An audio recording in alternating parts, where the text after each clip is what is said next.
Hi, I'm Mia from Anxious Girl Knits, and in this video I'm going to show you how to do a tubular bind off. This is one of my favourite bind offs to do on cuffs.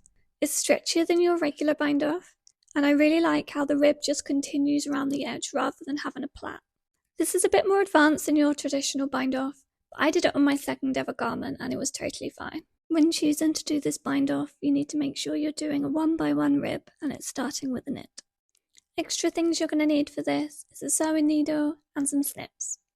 For this bind off, you're going to be sewing it down rather than knitting it down. So first we need to work out how long a tail you're going to need. Start by laying the yarn across the area you need to bind off as an initial measurement. And then to be on the safe side, I always times this by 4 before cutting, because that gives you more than enough to do the bind off. Once you have this measurement, cut your yarn. As you're going to be hand sewing this, thread your yarn through your needle. This bind off is made out of 5 steps, but first we need to make a couple of setup stitches before we get started. For your first setup stitch, go through the front leg of your first stitch purlwise and pull the yarn all the way through. For step 2, we're going to bring the yarn around to the back of your work and we're going to thread our needle between the first and the second stitch. Then pull the yarn all the way through. For the third and final setup stitch, you're going to bring the needle knitwise through the front leg of your second stitch. Perfect, that's your setup sorted. We're now going to start to do the full repeat. This will include the same steps as your setup row, but you'll have a couple more to do before this. Step 1, put your needle knitwise through the front leg of your first stitch, and slip the stitch off the needle. For step 2, find the second stitch on your needle, and put your needle through the front leg of this purlwise. Now step 3 is when you're going to start to recognise the steps from earlier. Place your needle purlwise through the front leg of the first stitch on the needle. This time we're going to slip it off. Now step 4 and step 5 are going to be the same as the setup rows. So bring your needle around the back of your work and thread it through the first and second stitch on the needle.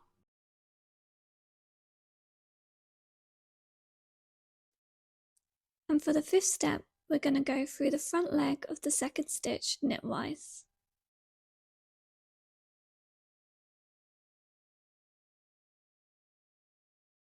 And that's it, that's your full repeat.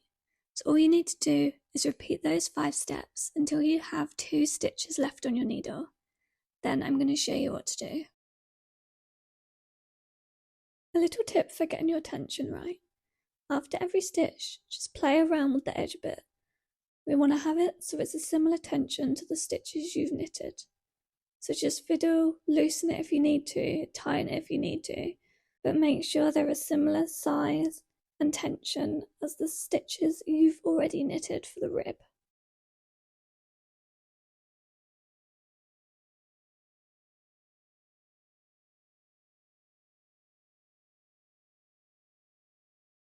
Okay, now you've got 2 stitches left, I'll show you how to finish. All you need to do is go through the first stitch knitwise, and then go through the second stitch purlwise, pull it through, even it out, Bob's your uncle, you're done. Now sit back and enjoy your work. Look how nicely flowing your knit stitches are over to the other side. It's got good stretch, great bind off, love it.